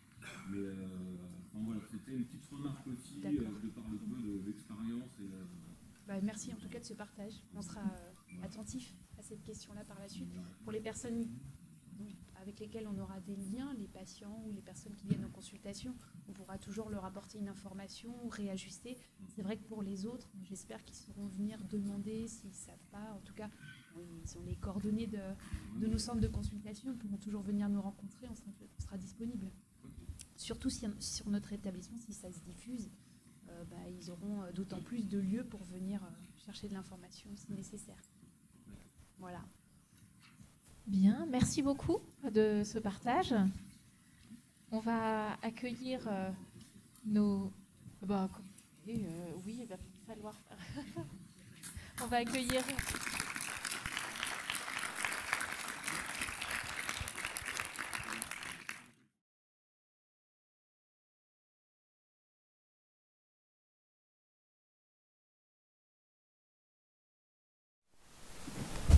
On accueille donc Julien Jupille et Leslie Hureau.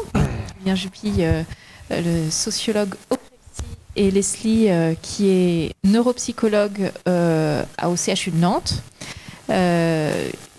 Vous avez tous les deux participé au groupe de travail sur la e-santé mentale au CREPSI pendant une bonne partie de l'année 2017-2018, on va dire. Voilà, donc on vous laisse la parole. Oui, merci Marion. Un groupe initié par le CREPSI, mais aussi par une association et certains de ses membres d'une association de pères aidants qui s'appelle Pouvoir d'agir. Alors, initialement, on devait restituer ce travail avec eux, et puis pour diverses raisons, elles n'ont pas pu venir. Donc, par avance, je voulais m'excuser de la qualité de la restitution, qui devait être donc à 4 voix. On l'a fait à 2 rapidement. Donc on a un petit peu improvisé les choses, mais on va quand même essayer de s'en sortir. On était là à chaque réunion, donc il n'y a pas de raison. Le point de départ qui a été le nôtre, voilà, c'est ce qu'a rappelé tout à l'heure Xavier et puis les personnes avant nous, c'est que voilà, il existe des milliers d'applications, c'est la jungle, comme tu disais Xavier, et on a décidé, enfin on a vu que la HAS s'emparait du sujet, le CSOMS s'empare de ce sujet, tout le monde, il existe maintenant des entreprises privées même qui veulent labelliser, qui veulent accréditer, qui veulent évaluer, qui veulent voilà, estampiller, je ne sais que sais-je encore. Donc le CREPSI a souhaité apporter sa pierre à l'édifice, modestement à l'échelon régional, d'où l'existence de ce groupe de travail. On est parti du constat que chacun peut faire, c'est que sur Internet, il existe quantité d'informations, quantité d'applications, comme je l'ai dit. Elles peuvent être riches, variées, mais ces outils numériques peuvent aussi être générés du repli sur soi, une perte d'estime par le fait que les informations peuvent être inadaptées ou erronées. Voilà. Ça, c'est le constat qui était le nôtre au départ. Alors, on avait vu les travaux du CSOM auparavant qui proposaient plusieurs pistes de réflexion. On a choisi, nous au CREPSI, et avec donc pouvoir d'agir, de sélectionner un seul de ces axes, qui était de proposer des ressources aux personnes qui en auraient besoin, avec tout un tas de questions. Et tout à l'heure, Xavier Briffaut et on en parlait aussi ce matin, parlait d'un groupe de réflexion à la DGS, je ne me trompe pas, c'est ça, hein, DGS, qui bute sur les mêmes questions que nous, qu'on va évoquer plus tard, mais sur, en gros, c'est la ligne de crête qui est entre protéger et laisser libre les personnes de faire ce qu'elles souhaitent. Voilà. Je laisse la parole pour la suite. Donc par rapport à ce travail, ce qu'on a ensuite essayé de faire, c'était en effet de pouvoir sélectionner, c'est un peu compliqué, des supports numériques qui semblaient favoriser en effet un processus de rétablissement. Donc autant vous dire que là on va le faire en un peu court, mais ça a quand même suscité pas mal de questions dans le groupe, et que bon, pour pas mal d'entre elles, c'est resté encore un peu en suspens. Donc voilà, donc en effet, l'idée c'était de pouvoir faciliter l'accès à des ressources.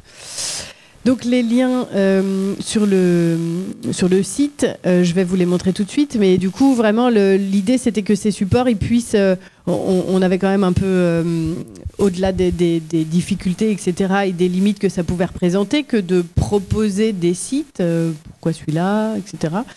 C'était quand même l'idée de voir ceux qui permettaient quand même une meilleure compréhension des troubles, ou alors de favoriser la prise des traitements ou la compréhension des traitements.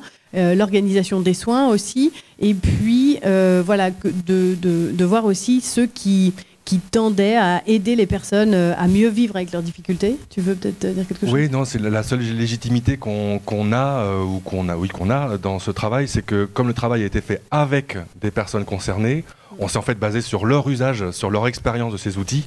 Et donc c'est pas quelque chose qu'on a fait comme ça ex nihilo, avec on évalue comment, est-ce qu'on conserve les données, qu'est-ce qu'ils en font, est-ce que c'est des sociétés privées derrière, tout ça. Non, on ne sait pas, et c'est aussi une des limites du travail. Ça reste à venir, hein, c'est encore la jungle, comme je le rappelais tout à l'heure et tu le disais aussi. Donc voilà, cette légitimité, elle part de l'usage qu'en font les personnes concernées. Et aussi parce que du coup, le pouvoir d'agir qui travaille avec nous disait aussi que c'était beaucoup entre eux qu'ils se diffusaient l'information. C'est-à-dire que du coup, ils avaient découvert un site qu'ils avaient trouvé intéressant, et c'est comme ça qu'ils en parlaient à quelqu'un d'autre, et puis que l'information circulait du coup entre eux directement. Donc sinon, donc toujours pour la question de la sélection de ces sites, ou en tout cas de ces outils numériques de façon plus large, on a aussi essayé, ou en tout cas elles ont aussi essayer d'aller vers des sites et des outils, encore une fois plus largement, qui aident au développement et en tout cas qui aident à lutter contre la déstigmatisation. Voilà. Donc dans cette proposition, il n'y a en effet pas d'évaluation précise des outils qu'on a proposés. Tout à fait, Leslie. Merci Leslie de me laisser comme ça. Effectivement. Je croyais que tu voulais rebondir. Je voulais pas rebondir. En fait, là, je suis en train de pas rebondir du tout, même. Voilà. On va vous montrer des exemples. Ça sera peut-être plus parlant, hein.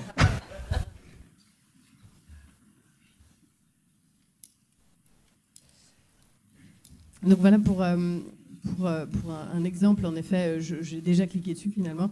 Mais sur le site du CRIPSI Pays de la Loire, Camille nous a quand même grandement aidé sur cette partie-là. C'est elle qui a pu aussi mettre en page, etc. Et puis voilà, permettre d'avoir des sections comme ça avec les sites internet, les vidéos, les applications, les serious games, les illustrations. Enfin voilà, de pouvoir avoir différents supports, pas simplement un type de support numérique, mais un petit peu tous. Je vous remercie. Voilà, donc Psycom. Chaque fois une description, un lien direct, chacun c'est cliquable, une description à chaque fois de l'objet du site, de ce qu'on peut y trouver. C'est ça, donc voilà, je vous les passe rapidement, on ne va pas rentrer dans les détails là, mais voilà, tous les sites de fondation, etc., qui peuvent en effet être support. Et je voulais revenir sur, vous montrer un autre exemple. Avec les applications, par exemple, où vraiment, l'idée c'est que là aussi, on puisse cliquer et avoir un accès direct, et peu importe le smartphone que l'on a. Donc voilà, du coup, on peut avoir les disponibles directement, les téléchargements, etc. Donc Medi-Rappel pour les traitements, enfin bon voilà, ça passe par un certain nombre de supports et de sujets. Voilà, petit bambou qu'on retrouve. Voilà. Je vous invite bien sûr à vous rendre sur la page du CREPSI et puis à naviguer. On pourra y revenir tout à l'heure. On me souffle à l'oreillette. Et bon, il y a des difficultés. J'ai évoqué un petit peu les difficultés. À partir de quels critères évaluer, pourquoi retenir celui-ci plutôt que celui-là, telle application plutôt qu'une autre. Bon, j'ai expliqué que ça venait grandement de la part des personnes concernées. Les difficultés que nous, on a au CREPSI ensuite, qui hébergeons ces sites, ces ressources, ben, on se sent un peu responsable de ce qui est affiché. C'est compliqué, par exemple, j'emploie le mot surveiller, mais oui, pourquoi pas, de surveiller ce qui se passe sur un forum. Si à partir d'un moment donné, on regarde ce qui se passe sur le forum, on dit tiens, celui-ci, il pourrait apparaître, il nous semble digne d'intérêt, et puis des mois s'écoulent, on ne sait pas comment le forum évolue. Donc ça demande quand même un travail de mise à jour constante, avoir un œil, Camille, tu ne pourras pas me contredire là-dessus, avoir un œil sur ce qui se passe sur ces ressources. Une mise à jour aussi de la foultitude d'applis qui fleurissent partout. Donc c'est la mise à jour. Donc première difficulté, c'est la mise à jour, je vous le disais, et puis faire vivre ces ressources aussi. Voilà, ne mettant pas plus dans cette question-là. Peut-être, Camille, il y a d'autres difficultés que tu veux porter à notre connaissance? Non. En filigrane de tout notre travail, on s'est un peu retenu parce que c'était quand même la question qui était en filigrane, et je vais laisser Leslie expliquer cette question en filigrane. Merci, Julien. Question en filigrane, en effet, depuis le début, alors qui m'anime, je pense qu'au bout d'un moment, je peux être un peu bêtise parce que je pense que je la ramène à chaque fois, la question. C'est autour d'Internet, voilà, sur la question en effet des ressources qu'on peut considérer, mais aussi sur dans quelle mesure Internet n'est peut-être pas facilitant.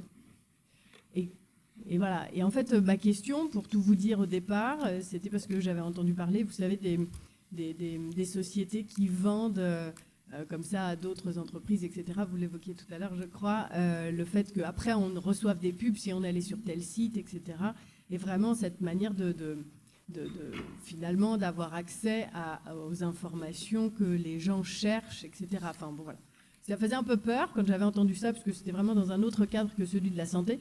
Et puis je me suis posé la question de ce que ça faisait un peu dans le cadre de la santé mentale, et je me suis posé la question je m'imaginais être en difficulté et du coup aller sur Internet en posant des questions. Potentiellement, on peut ne rien y connaître à la santé mentale et vraiment pas avoir de mots-clés, pas avoir de nom de symptômes, tout ça. Qu'est-ce qu'on tape et sur quoi est-ce qu'on arrive?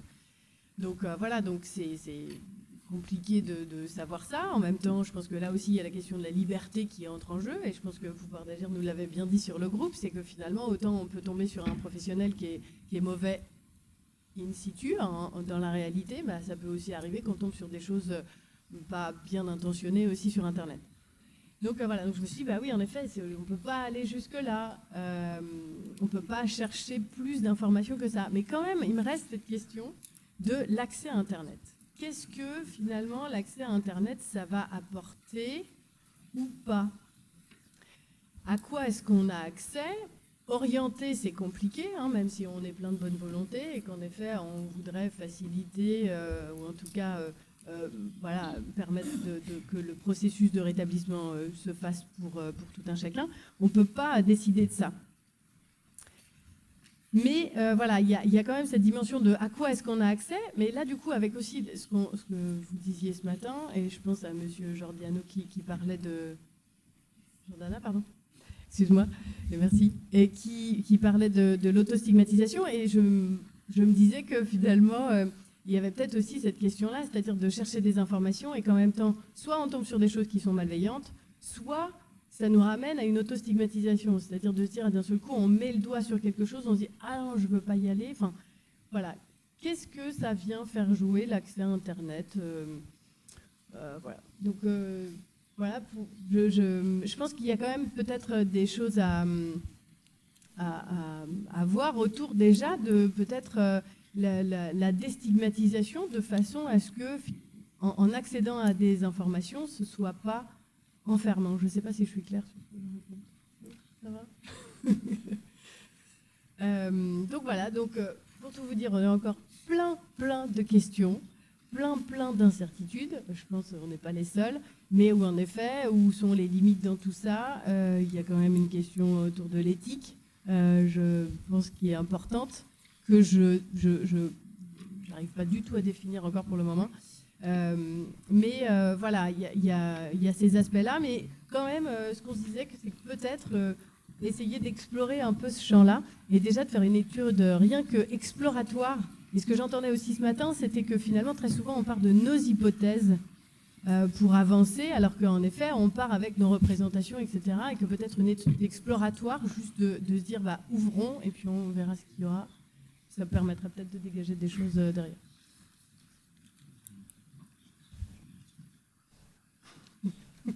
Oui, je crois que c'est bon. Merci beaucoup. Alors moi, j'avais, en fait, si je comprends bien le fameuse question en filigrane, c'est, pour moi, il y a deux choses. C'est d'une part, qu'est-ce que quelqu'un, un jeune, par exemple, qui commence à avoir des symptômes, tape sur un moteur de recherche. J'avais cette impression-là que tu disais ça. J'ai du bruit dans ma tête, ou quoi faire, j'ai des voix, quoi faire, etc. En gros, c'est de savoir ce qu'ils mettent et sur quoi ils tombent. En gros, c'est ça, en fait. Votre question était aussi là-dessus. Sur quoi ils sont tombés dans leur histoire, sur quel réseau et dans quel réseau ils ont pu évoluer avant d'avoir accès aux soins. En fait, c'était peut-être un petit peu cette question-là. Est-ce qu'il y avait d'autres choses peut-être qui... Bah, il y avait d'autres choses aussi sur à la fois voilà, tomber sur ces informations-là, alors sur des informations qui en effet vont être jugeantes, etc., mais aussi la part de la personne qui finalement se ferme par peur, qui va peut-être pas forcément tomber sur des informations malveillantes, mais qui va quand même avoir bon, après, je pense que là aussi, c'est peut-être quelque chose qui se fait en réel aussi, de se retrouver face à un professionnel où finalement on y va une fois puis on n'y revient pas. Voilà, c'est vraiment des questions autour de ça et d'interroger un petit peu ces aspects-là. Merci beaucoup. Peut-être quelques questions éventuellement dans la salle, avec un micro qui marche.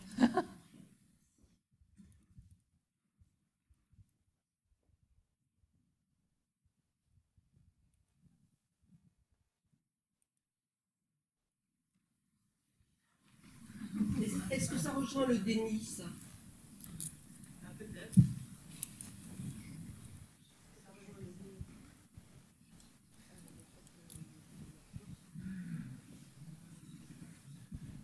Oui, oui, sans doute, dans une certaine mesure, et sans doute que ça fait partie aussi du processus. Hein. Ouais. Oui, ça peut éclairer, ouais. Mais de façon plus large, en fait, je pense que le déni, on l'empêchera jamais.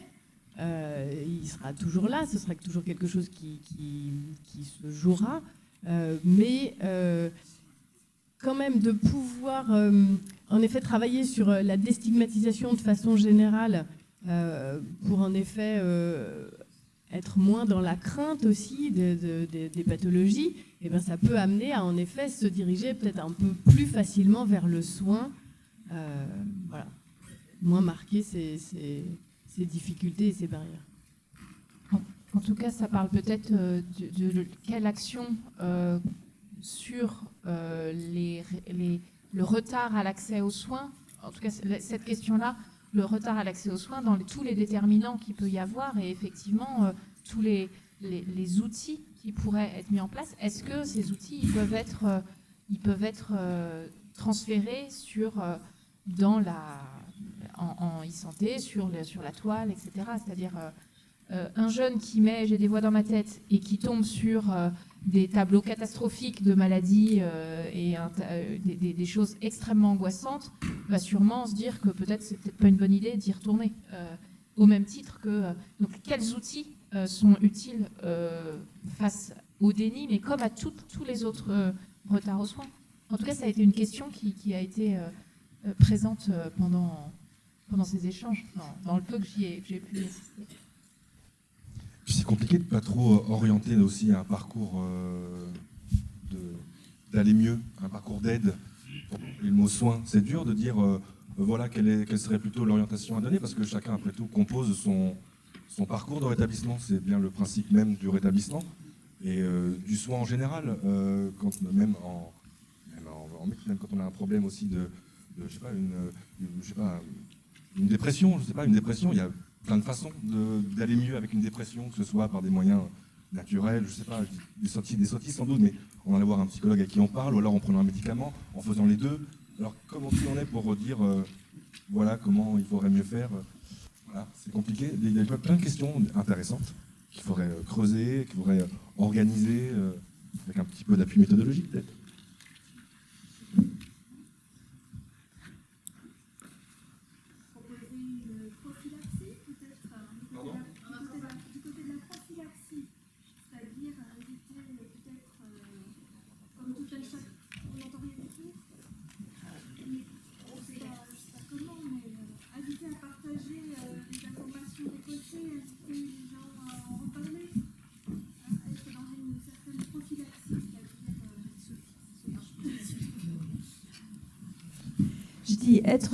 Proposer ou inscrire toutes ces démarches dans une certaine prophylaxie, c'est-à-dire inviter les gens à en reparler avec leurs proches, justement essayer de sortir de la toile, enfin de ces informations récoltées, comme tout un chacun, essayer d'en reparler avec des proches ou au moins ou auprès de pas, vers les médecins, les spécialistes, pourquoi, en effet, mais en tout cas d'essayer de partager ces informations et d'en discuter avec d'autres.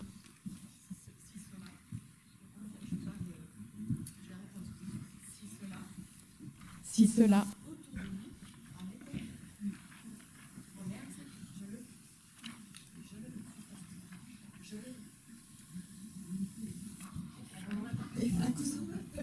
un coup sur deux.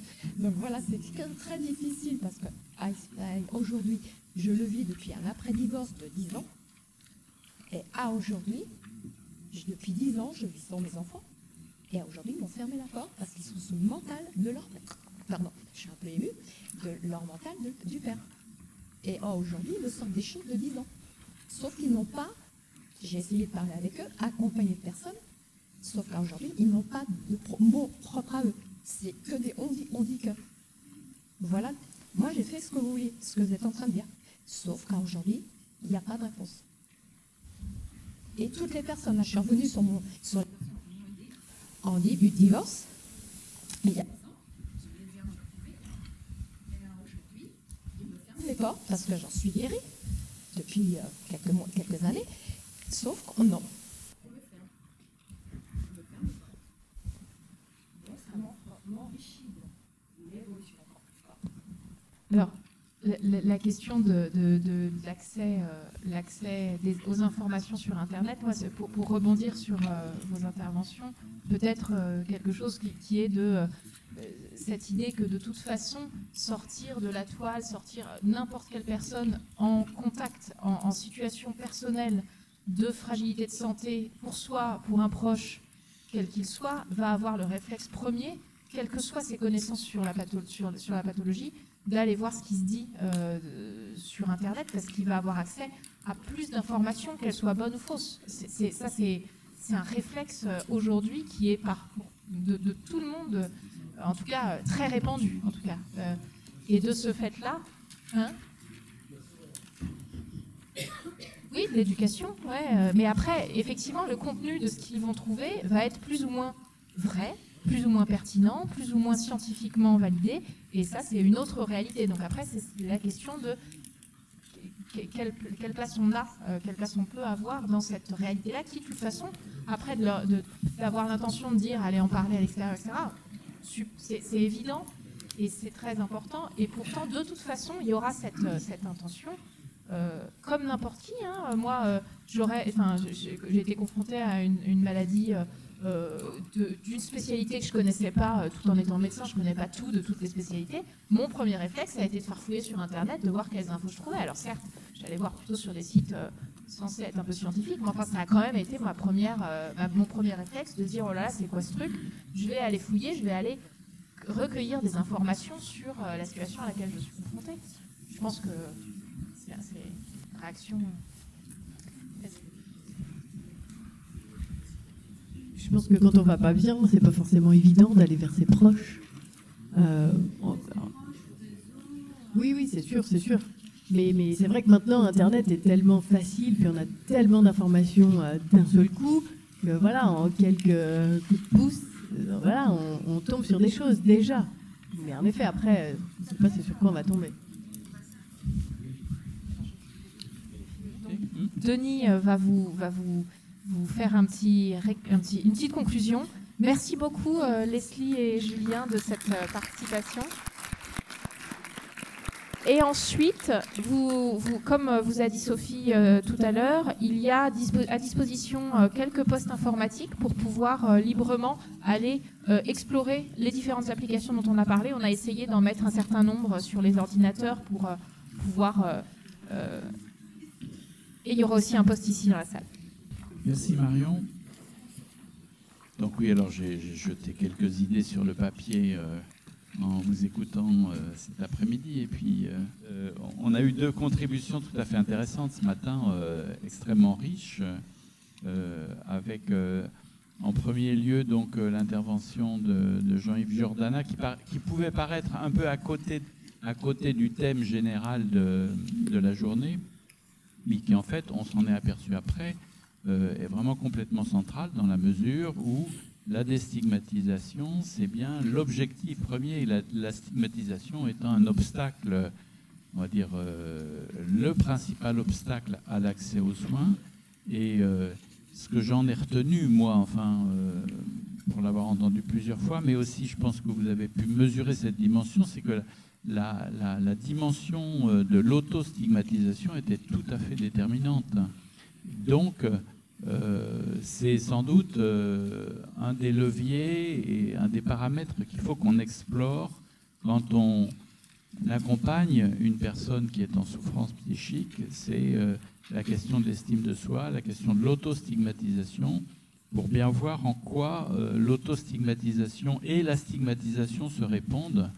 Alors, on a entendu que ceux qui avaient prôné pendant des années la déstigmatisation et avaient construit des programmes et mis en œuvre des programmes étaient aujourd'hui un peu déçus des effets de ces démarches. En réalité, pour les suivre depuis une quinzaine d'années, je ne sais pas si vous serez d'accord avec moi, mais je trouve que les choses ont énormément changé quand même autour de la représentation sociale des maladies psychiques, le sentiment de solidarité qu'on peut avoir par rapport aux personnes qui en sont affectées, et le fait que finalement la santé mentale se réincorpore aujourd'hui, cette dimension de santé mentale se réincorpore aux préoccupations générales de la société.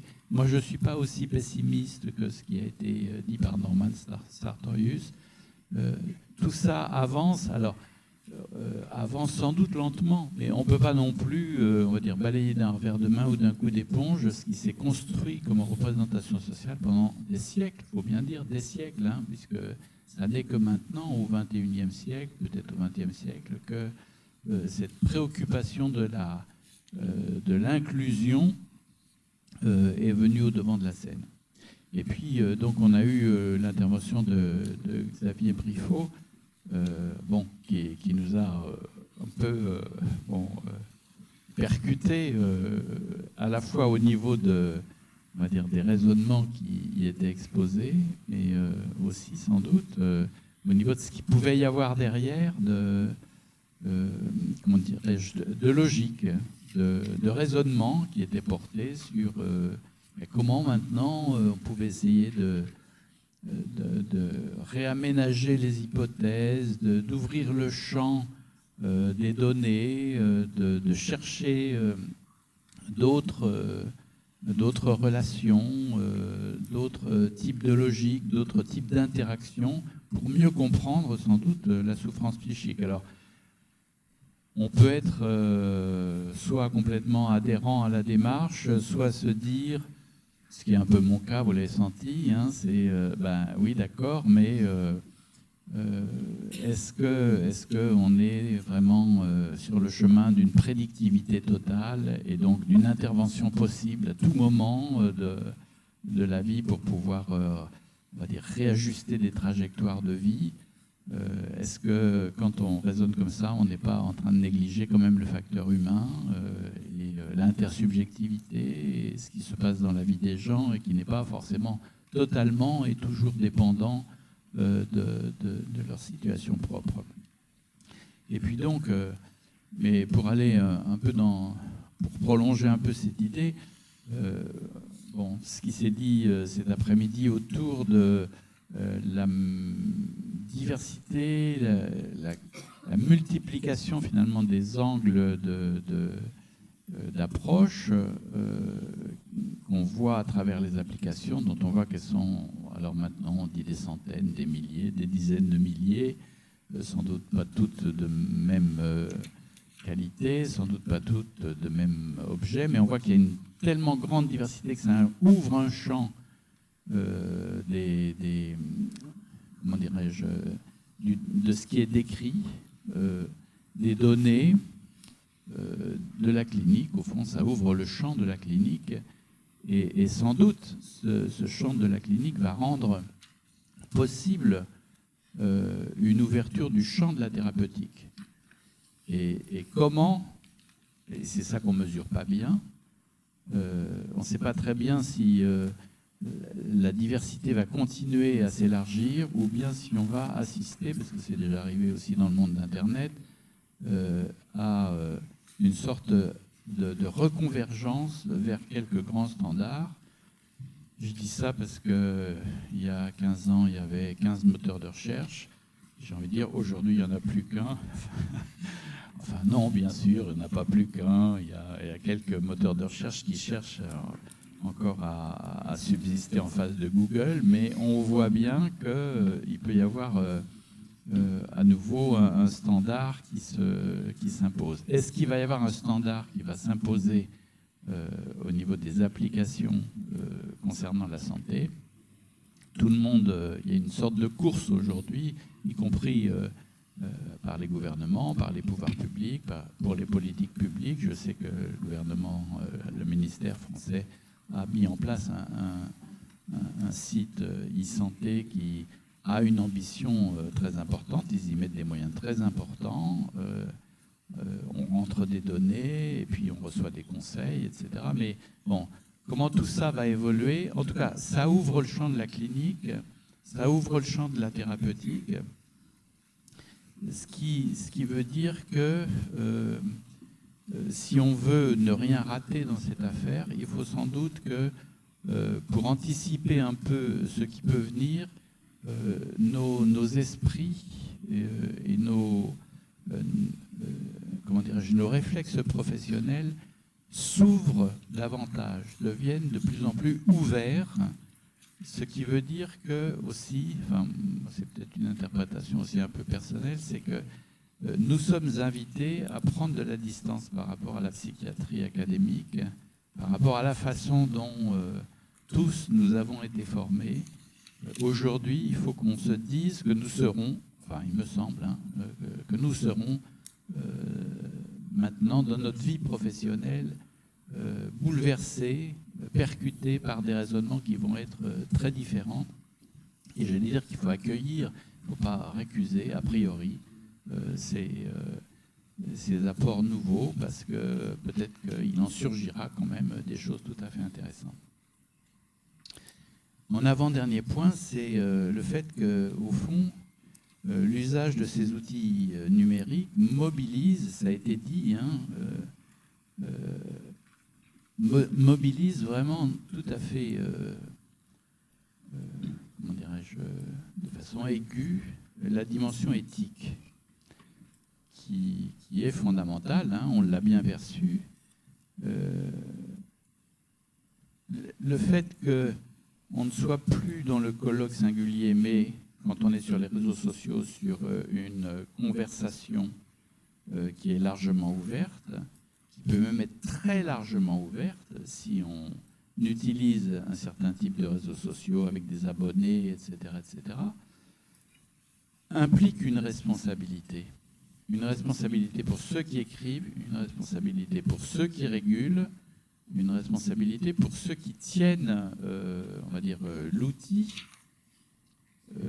parce qu'on n'est plus dans le colloque singulier, on n'est plus dans la conversation privée, on est dans quelque chose qui est une conversation publique qui, quelque part, on va dire, doit mobiliser l'interrogation de ceux qui y participent, en se disant je ne suis pas tout seul pour pouvoir... alors on a tous l'expérience d'aller voir sur un réseau social telle ou telle réaction à tel ou tel événement. On est parfois terrifié quand même par soit la violence, soit la bêtise, soit la vulgarité, soit l'insulte, etc. Des choses... Et on sait qu'il peut exister du harcèlement, etc. C'est des choses qui font mal. Donc, et en même temps, avec finalement cette question de la e-santé, on est dans le projet d'aider à aller bien. Alors, comment on peut, on va dire, non pas garantir, mais susciter, mais développer, mais encourager cette dimension de la réflexion éthique? Je pense que ça, c'est quelque chose qui ne doit pas nous quitter à partir du moment où, effectivement, on utilise un outil qui n'est plus un outil privé, mais qui est un outil public. Alors, il y a énormément, donc, et ce sera ma dernière réflexion, il y a énormément d'outils, il y en aura a priori quand même de plus en plus, ne serait-ce que parce que aussi la connaissance avance. Je parlais tout à l'heure de convergence, mais je pense que ça ne va pas converger avant longtemps. Nécessairement, on va avancer. On sait aussi qu'il y a des préoccupations entre l'intelligence artificielle, l'homme augmenté, le transhumanisme, etc., et tout ce qui va être généré par cette abondance à la fois de données et de raisonnement. Alors, penser cette abondance, et non pas la contrôler, mais se dire que on a à en faire en quelque sorte un bon usage pour soi et pour les autres. Quand on recommande des applications et qu'on dit bon ben voilà, nous au CREPSI on a essayé de faire ça, ou bien le CCOMS a essayé de faire ça, ça veut dire que vraisemblablement, tous les outils, parce qu'on sait aussi le temps qu'on y passe, hein, je ne sais plus qui l'a dit, Patrick Stern, vous l'avez dit, mais bon, vous c'est un peu votre boulot, donc c'est un peu normal que vous y passiez du temps, mais quand on fait le bilan, chacun de nous, de nos propres journées, on sait le temps qu'on passe devant les écrans, hein, et donc on sait le temps où on utilise ces applications, où on va voir des choses, et à un moment donné, la question c'est, est-ce que il ne pourrait pas y avoir aussi, je ne sais plus qui l'a dit, une sorte d'éducation à la sélection pour soi et éventuellement pour les autres, éventuellement pour nos enfants, éventuellement pour les personnes fragiles que nous accompagnons, une sorte de sélection des outils qui peuvent être utiles en fonction des besoins spécifiques de la personne. Ça ne pourra pas être à l'infini une exploration du monde virtuel, du monde numérique qui fonctionnerait comme une espèce de voyage de Christophe Colomb là, qui part et puis qui ne sait pas où il va arriver, mais voilà, il découvre le monde et on va tous avancer, on va tous découvrir. Non, vraisemblablement pas. Il y a un certain moment où il faut borner, enfin, oui, sans doute, quand même, si on veut pas que se perdre tous dans cet océan de données, dans cet océan de propositions, à un moment donné, il faut sans doute revenir vers quelque chose. Et ce mouvement, moi, je ne le vois pas trop naître aujourd'hui, hein. On est sans doute encore dans une phase exploratoire, on est sans doute dans une phase où tout peut arriver, et on est curieux, hein, on furette. On va tester là-haut. Bon, mais peut-être que cette dimension qu'on enseigne aussi à nos enfants dans le cadre de la pédagogie, dans le cadre de la scolarité, à sélectionner des choses pour eux, eh bien, ça devrait aussi devenir, à mon avis, une culture par rapport aux outils numériques. De quoi ai-je besoin? Qu'est-ce qui va m'aider? Qu'est-ce qui est intéressant pour moi, qu'est-ce qui est bon pour moi, et pouvoir, au fond, encourager une sorte d'autodiscipline autour de ces outils numériques. Bon, on n'en est sans doute pas encore là, mais bon, j'anticipe un petit peu. Voilà, moi, il me semble que c'est ce qu'on peut retirer, en tout cas, c'est ma vision, c'est mon écoute personnelle de cette journée. Je vous remercie, et donc maintenant, je vous propose de faire ce qui a été